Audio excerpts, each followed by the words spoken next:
नमस्कार आप सबको। स्वागत है आप सबका फिर से अपने इस YouTube चैनल भजन और हिंदी कहानियाँ में। आज की हमारी कहानी है उपहार।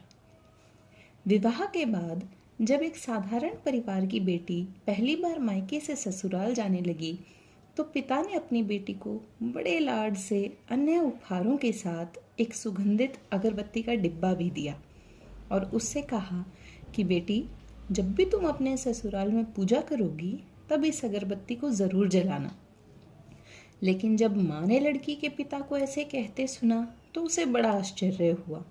माँ ने कहा, हमारी लाडली बेटी पहली बार अपने मायके से ससुराल जा रही है तो भला उसे कोई अगरबत्ती जैसी मामूली चीज भी देता है क्या? ये सुनकर पिता ने झट से अपनी जेब में हाथ डाला और जितने भी रुपए थे वो सब अन्य उपहारों के साथ बेटी को दे दिए। ससुराल में पहुंचते ही लड़की की सास ने बहू के माता पिता के द्वारा दिए गए उपहार स्वरूप अपनी बेटी को विदाई में क्या क्या दिया है यह सब देखा तो उसे वह अगरबत्ती का मामूली डिब्बा भी नजर आया। सारे उपहारों में कोई कीमती चीज न देख अंत में सास ने मुंह फुलाकर कहा कि ये लो, कल पूजा में यह अगरबत्ती जला देना क्योंकि तुम्हारे बाप ने बड़े प्यार से तुम्हें उपहार में दिया है। सुबह जब बेटी पूजा करने बैठी और अगरबत्ती का डिब्बा खोला तो उसमें से एक चिट्ठी निकली जिसमें लिखा था, बेटा, यह अगरबत्ती एक बार जलाने के पश्चात अपने आप जलती रहती है मगर संपूर्ण घर को सुगंधित कर देती है। इतना ही नहीं, आस पड़ोस के पूरे वातावरण को भी अपनी महक से सुगंधित और प्रफुल्लित कर देती है। हो सकता है कि कभी तुम अपने पति से किसी बात को लेकर कुछ समय के लिए रूठ जाओ या कभी अपने सास ससुर के व्यवहार से दुखी हो जाओ, कभी देवर या ननंद से भी रूठोगी, कभी तुम्हें किसी से कुछ बातें सुननी भी पड़ जाए या फिर कभी अड़ोस पड़ोसियों के व्यवहार पर तुम्हारा दिल दुखे।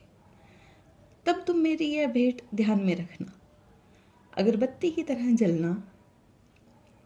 जैसे अगरबत्ती स्वयं जलते हुए पूरे घर और संपूर्ण परिसर को सुगंधित और प्रफुल्लित कर ऊर्जा से भरती है, ठीक उसी तरह तुम सब सहन करते हुए ससुराल को अपना मायका समझकर सबको अपने व्यवहार और कर्म से सुगंधित और प्रफुल्लित करना।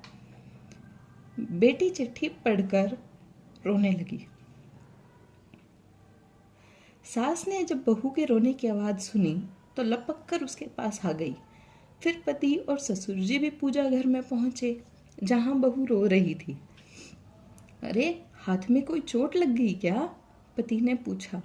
क्या हुआ यह तो बताओ बेटा, क्यों रो रही हो? ससुर जी बोले। जब सास उसके अगल बगल देखने लगी तो उसे उसके पिता द्वारा सुंदर अक्षरों में लिखी हुई चिट्ठी नजर आई। चिट्ठी पढ़ते ही उसने अपनी बहू को गले लगा लिया और फिर चिट्ठी ससुर जी के हाथों में दे दी। लेकिन ससुर ने चश्मा ना पहने होने की वजह से चिट्ठी बेटे को देकर पढ़ने के लिए कहा। सारी बातें समझते ही संपूर्ण घर स्तब्ध हो गया। सास बोली, अरे, यह चिट्ठी फ्रेम करानी है। यह मेरी बहू को मिली हुई सबसे अनमोल भेंट है। पूजा घर के बगल में ही इसकी फ्रेम होनी चाहिए।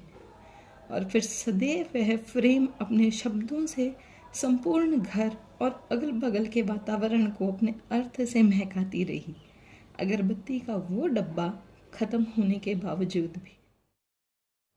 तो कैसी लगी आपको हमारी आज की यह कहानी? अगर अच्छी लगी तो वीडियो को शेयर ज़रूर करना और चैनल को सब्सक्राइब भी ज़रूर करना। धन्यवाद।